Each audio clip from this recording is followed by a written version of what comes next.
Hello and welcome to another edition of Foreign Dispatches, the program that takes you around the world in 25 minutes. I'm Layo Olarinde. On the program this week, former US President Donald Trump makes a political comeback to the White House after winning over 270 electoral votes and the popular vote.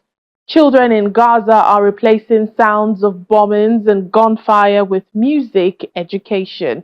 Plus, Spaniards are trying to get back on their feet after devastating floods hit the region of Valencia. Thank you so much for joining us on the program. It's a historical political comeback for Donald J. Trump in the US election, bringing him back as the 47th president of America. Several battleground states gave him over 270 electoral votes, and his supporters are basking in the euphoria of his victory.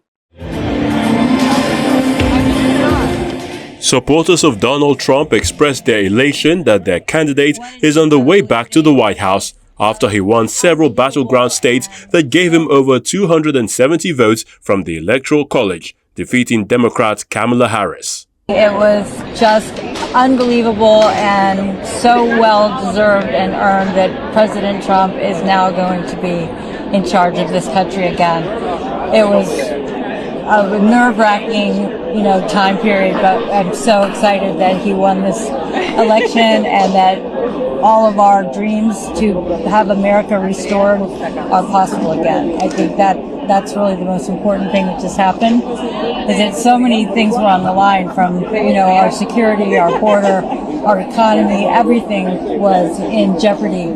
And President Trump is back again to make America great again and make America healthy again. President-elect Donald Trump's win caps a stunning political comeback 4 years after he left the White House.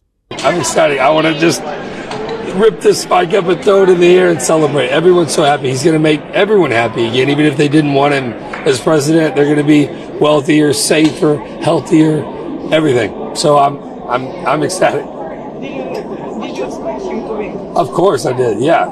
Kamala didn't even campaign. She didn't campaign, just like Joe hid in the basement for 4 years. I mean, Kamala's been the president really for the past 4 years. I believe that. And she didn't do anything. She had bad policies that were going to continue. I think the public saw that. She didn't even really campaign. Addressing supporters in Florida, Mr. Trump was already confident of victory, despite many states still counting. He declared an unprecedented and powerful mandate, adding that God spared his life for a reason.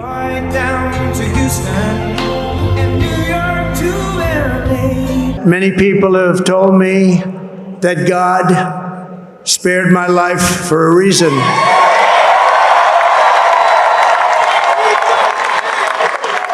And that reason was to save our country and to restore America to greatness. America has given us an unprecedented and powerful mandate. We have taken back control of the Senate. Wow, that's good. The Republican nominee, flanked by family members and key allies, thanked the American people.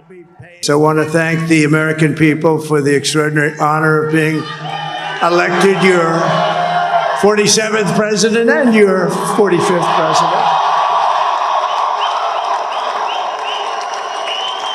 And every citizen, I will fight for you, for your family, and your future. Every single day, I will be fighting for you, and with every breath in my body, I will not rest until we have delivered the strong, safe, and prosperous America that our children deserve and that you deserve. His vice president-elect, J.D. Vance, becomes the youngest vice president elected in the history of U.S. election at the age of 40. And I think that we just witnessed the greatest political comeback in the history of the United States of America. We're going to lead the greatest economic comeback in American history under Donald Trump's leadership. The former president was showing strength across broad swathes of the country, improving on his 2020 performance everywhere from rural areas to urban centers. Several world leaders congratulated the president-elect. British Prime Minister Keir Starmer says he looks forward to working with Trump in the years ahead. French President Emmanuel Macron also says he's ready to work together with Mr. Trump for 4 years. Hungarian Prime Minister Viktor Orban, who openly endorsed Mr. Trump's presidential bid, congratulated him on his projected win, calling it a much-needed victory for the world. And for Israeli Prime Minister Benjamin Netanyahu, Mr. Trump's projected win is history's greatest comeback. Congratulatory messages came also from the European Union and NATO chief Mark Rutte, as they all hope for good cooperation with this administration. Away from the United States, the war in Gaza continues, and it is uncertain how the new US president might impact a ceasefire. However, for the children in Gaza who for the past 1 year have only known the sound of artillery and bombings, music is bringing hope to the Nuseirat shelter camp, and it's easing their war trauma.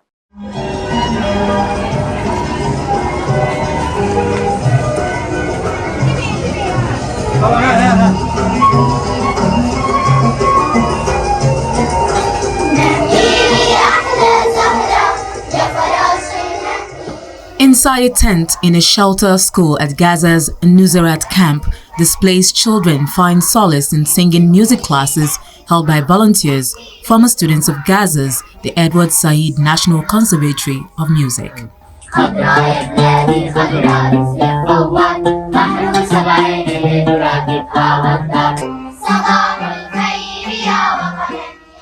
Playing on his oud and teaching children how to sing, volunteer music instructor Saleh Jobra wishes to replace the sounds of shelling that haunt these children with uplifting melodies. The children of Gaza have been living for a whole year now, surrounded by the sounds of shelling, awful sounds, cries and the voices of martyrs. We decided to change these sounds that the Gazan children have been listening to for a whole year. Instead of the sounds of shelling, we replaced them with other sounds.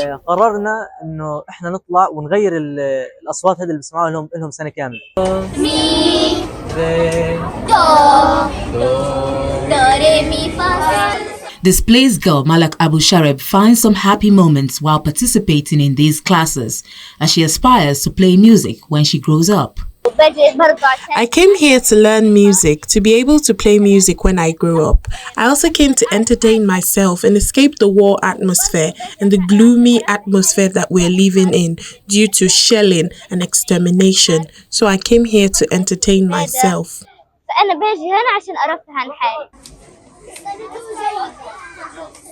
Abu Shareb, who hasn't gone to school for more than a year, hopes for an end to the ongoing war. We haven't gone to school for a very long time. We only go to get food and fill water gallons. That's our work.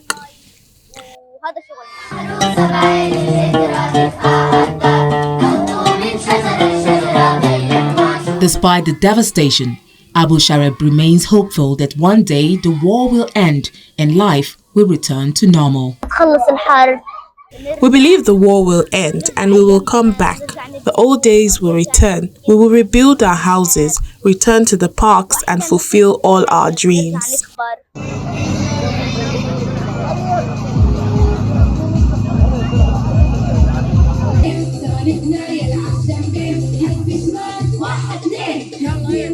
Over in Khan Yunis, a temporary makeshift school just opened up in Al-Mawasi. This is an effort to provide young children in Gaza with some form of education amid the ongoing war in the enclave.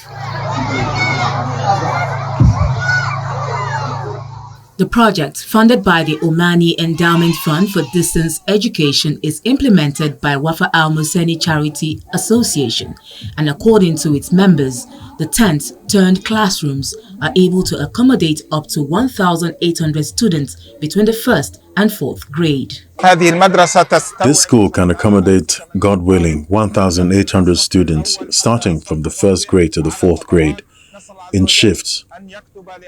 We hope from God Almighty that our Palestinian people overcome the obstacle of this hateful war that has affected even the schools, which have not been spared by this machine that has targeted most of the schools in the Gaza Strip. Gaza and the Israeli-occupied West Bank have internationally high literacy levels, and the under-resourced education system was a rare source of hope and pride among Palestinians. I am very, very happy that we have returned to school. We missed on lessons and we're back at school, and I'm very happy that we've come back to our memories and our education.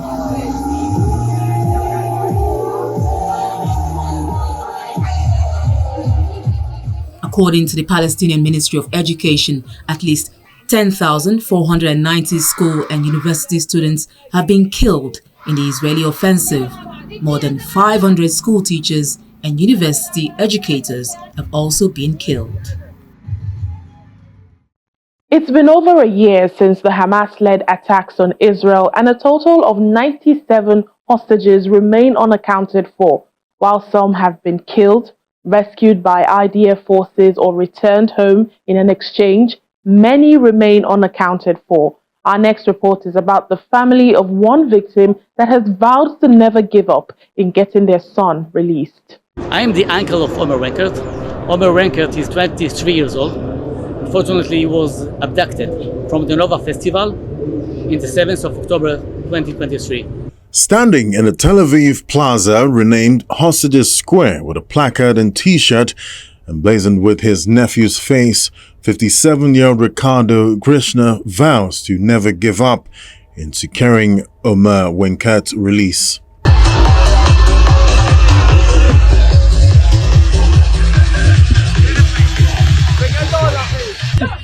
23-year-old Omer was among the many hostages snatched by Hamas-led militants during the October 7th assault on Israeli soil. According to Israeli tallies, 1,200 people were killed and about 250 abducted. The huge security lapse led to the single deadliest day for Jews since the Nazi Holocaust, shattered many citizens' sense of security and sent their faith in its leaders to new lows. Krishna described how Omer was taken while attending the Nova Music Festival, where militants killed 364 people and kidnapped 44 partygoers and staff. His family identified him in a video published on social media on a day where he's seen in his underwear, tied up on the back of a white pickup truck and beaten by militants driving the vehicle towards Gaza. Omer was abducted. From the 40 people that were in this small shelter, 28 have been murdered, 11 survived, and Omer is the only one that was abducted into Gaza. We didn't know about his situation, and his father, Shai, decided to try to go to Gaza and to rescue him. He got to the frontier, but the army didn't let him in. He got a phone call from his friend that told him, Shai, you don't need to try to pursue Omer because I have two news, one good and bad, and one bad. The good news is that Omer is alive. The bad news is in the hands of the Hamas. So what happened was that the Hamas made a video of the abduction of Omer into Gaza. And they sent this video within the Telegram. From this, we know that he was taken alive. When Hamas freed some hostages in November 2023, Omer's family were told by one of those released that he was still alive. The mechanical engineer and construction worker said his nephew has colitis, an autoimmune condition which requires medication. So we are really worried, but we will never lose faith. We will never give up, and Omer will return alive. And for when he sees Omer again? First of all, after I apologize to him for not being able to rescue him, I will tell him that we always knew that he will survive. We had the information inside of us, we feel it in our brain, in our heart, and we will cuddle him, give him anything that he needs to get back to the society, to be logical, and that he will flourish again.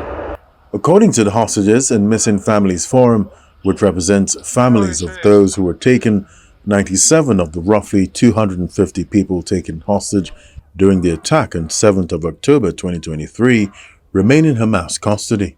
The Hamas assault unleashed an Israeli offensive on Gaza that has largely flattened the densely populated enclave and killed almost 42,000 people, according to Palestinian health authorities. Spanish people are picking up the pieces, trying to clear up their communities and rebuild their homes after a devastating flood hit the eastern region of Valencia. Over 200 people are dead in the deadliest flooding to hit the country in its modern history. To mitigate the impact, the government has earmarked 10.6 billion euros in loans and grants to the victims. In the aftermath of the devastating floods, the scene in the once vibrant Chinatown is grim, with wrecked houses dotting the landscape, some missing entire sections of their walls, leaving gaping holes that expose the remnant of what were once homes. Among the chaos, Gustavo Villalba, a 55-year-old resident, navigates the debris-laden streets, carrying a shovel and shopping bags filled with essential food supplies. His heart is heavy. I'm going home to what's left of it. Anyway, I feel bad because suddenly you find yourself on the street even though you have a house and everything. You suddenly find yourself on the street and powerless. Villalba's words reflect the disarray around him. As he confronts the harsh reality of his situation, he calls on the government to remember the plight of those affected by the disaster. We hope that they would help us since we pay our taxes and pay for everything. Well, now it's time for the country to lend us a hand. I also hope they won't forget about us because I know they will in no time.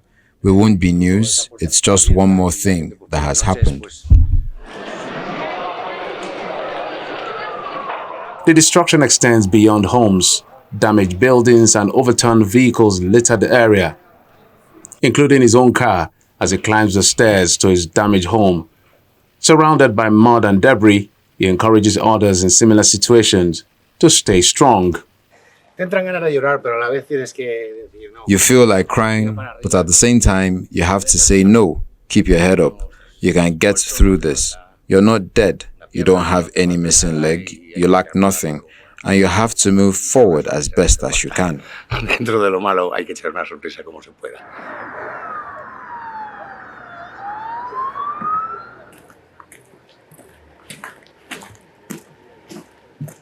For this Valencian father, it's a somber reunion with his family after the deadly flooding.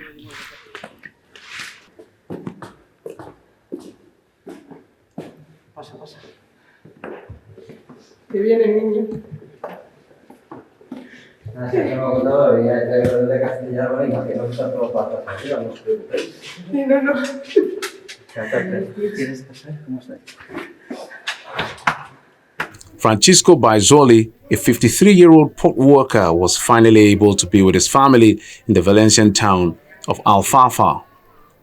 Francisco was trying to come back home when floods cut roads and all access to his hometown, and he was forced to stay in the nearby town of Castella, where he managed to reach his wife Angela and son Miguel, who told him they were safe.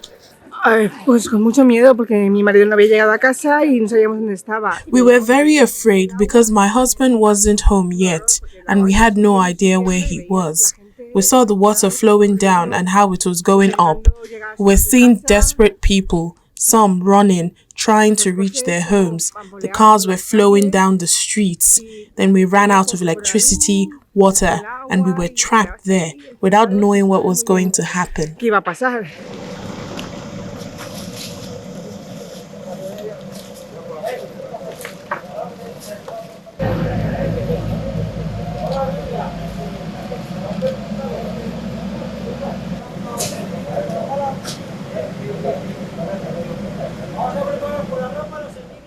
Spanish rescue teams continue search effort for victims in the town of Aldair, near Valencia.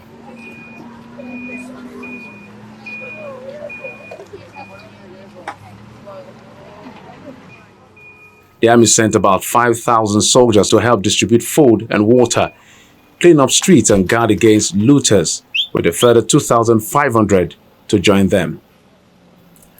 Rescuers used drones and water pumps to search and clear underground car parks and garages. They also scanned river mouths, where currents may have deposited more bodies. Here in Torrent, cleanup efforts continue in eastern Spain An excavator is clearing debris near a bridge in the city located within the metropolitan area of the city in Valencia. Spanish King Felipe and his queen Letizia visited flood-affected areas and residents, shaking hands and embracing people in Paiporta.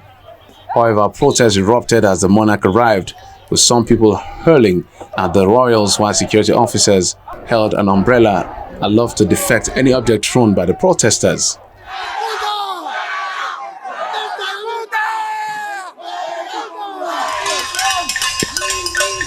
Residents of Valencia continued their protests, banging on pots and pans in protest of Spanish authorities handling the recent floods in the region. The Cacerolazo demonstration, an originally Latin American mode of protest, was aimed at what has been widely perceived by local residents as tardy alert from the authorities about the dangers of October 29's flooding.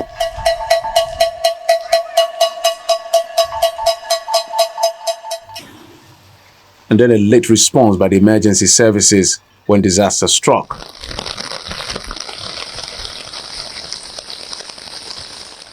Over 200 people have been killed in the deadliest flooding that hit Spain in its modern history, and with dozens unaccounted for several days after torrential rain battered the eastern region of Valencia, sweeping away bridges and buildings.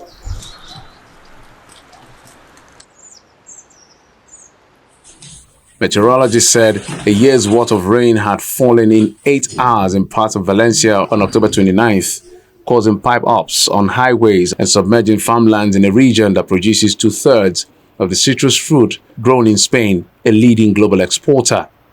The tragedy is Europe's worst flood-related disaster since 1967, when at least 500 people died in Portugal.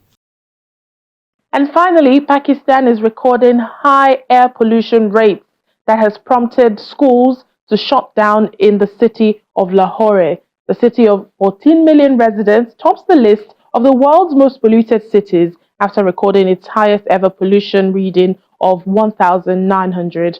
For outdoor workers toiling in the polluted air, their health and productivity is affected.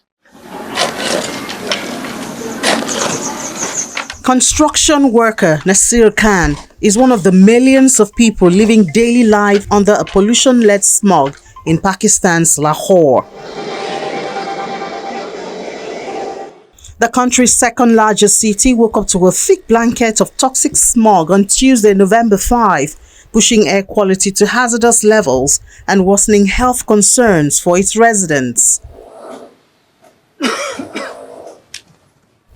The pollution is causing serious problems for workers, especially those who work outdoors. Workers toiling in polluted air have reported breathing difficulties, coughing, and burning eyes, affecting both their health and productivity. The dense smog is also having an impact on workers' jobs. Because of this smog, our work has gone down tremendously. Earlier, we were engaged with the contractors. There was a lot of work, which was good. The system was running. However, now, due to this smog situation, many contractors and the owners stopped working. Khan, who lives along GT Road, says his family are facing constant uncertainty with his income due to lack of work now available. Some days he earns enough, while on others, there's no work at all, making it difficult to provide for his family. I live on the GT Road. We are just surviving. God knows well, at times we have sufficient wage. At times we have nothing, which makes it difficult.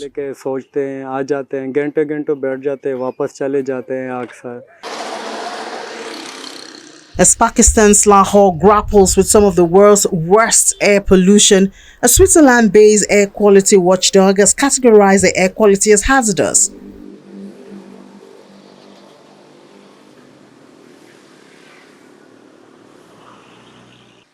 Dense smog swarmed Pakistan's Lahore with air quality index of 151 to 200, a marked improvement from when it topped the global pollution chart earlier with an AQ1 of 507. The smog these days is very harmful. It is causing many problems. We come here for a morning walk with precautionary measures. We have been doing this for a long time. Today, I saw severe smog all over. It is really dangerous for our health. The government of Punjab province, of which Lahore is the capital city, has introduced mandatory mask wearing and restricted outdoor activities to combat severe smog. The move follows an alarming surge in air pollution, posing serious health risks to vulnerable groups. And that's it on the program today. Remember, our top stories are never far away. You can catch them on channelstv.com. Thank you so much for watching. I'm Layo Olarinde. Bye for now.